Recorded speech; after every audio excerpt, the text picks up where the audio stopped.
Hello, my name is Gabriel Estrada, and this will be my demonstration speech. Imagine stepping onto a field with a stiff as a rock and unforgiving baseball glove. Now imagine, you're on the field with a glove that fits to your hand like if it was one. That's the power of properly breaking in your baseball glove. And in this video, I'm here to teach you the tips and tricks of breaking in a glove. So first off, I'll be explaining to you the structures of a baseball glove. So pretty much this would be the palm.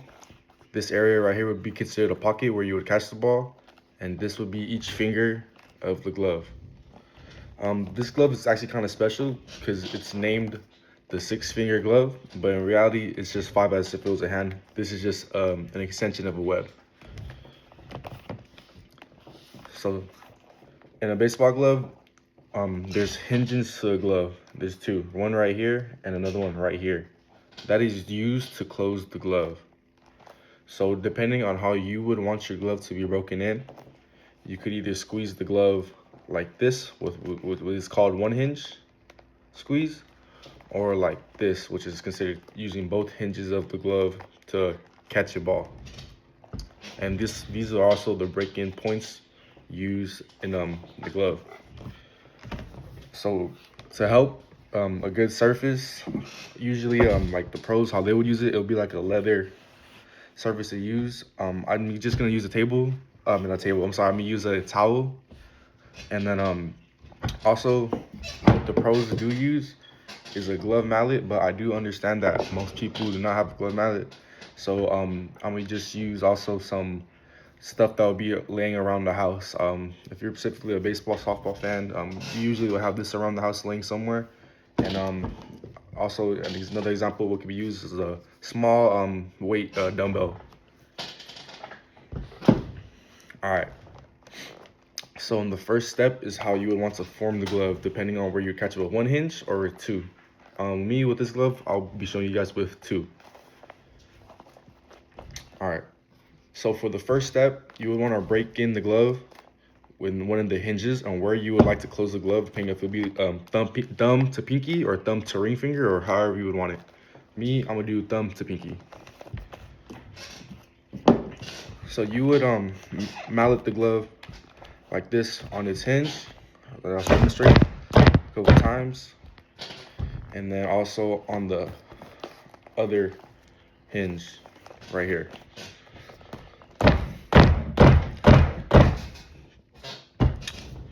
And as you do that multiple times, you would want to also go ahead and roll the wrist of the glove, as if sometimes they have super thick padding, which feels very rough, and it's very hard to squeeze the glove when this is not broken in. So you can just go ahead and squeeze the glove like this, just move it up and down.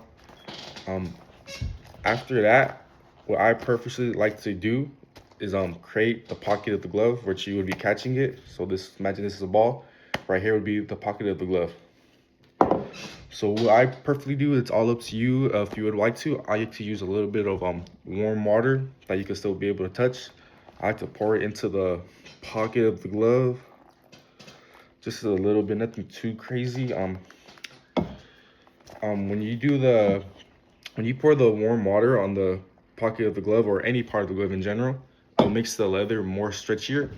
So for instance, right now, it would be easier to create the pocket and form it. So all I personally like to do is you can bang it on like this or just straight up pull it down. You could tap it like this also, and then hold the ball. And then once you have it to your liking, you can go ahead and move on forward to the laces of the glove.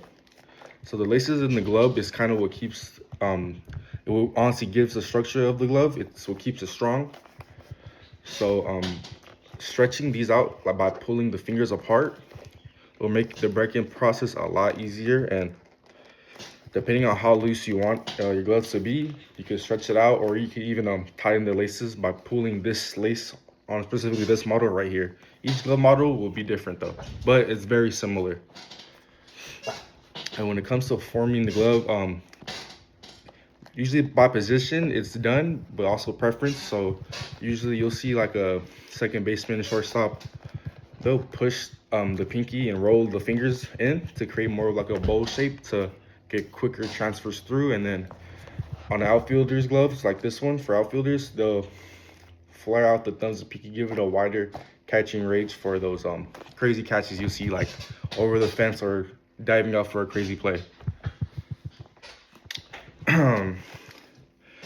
And with this season being around the corner, there's no better feeling than having, you know, your new fresh glove that you just got and just breaking it in, because getting a new glove and trying to play catch with it is honestly not the move. And just taking your time with the glove you get and just showing you love, and it'll show you love back. Thank you.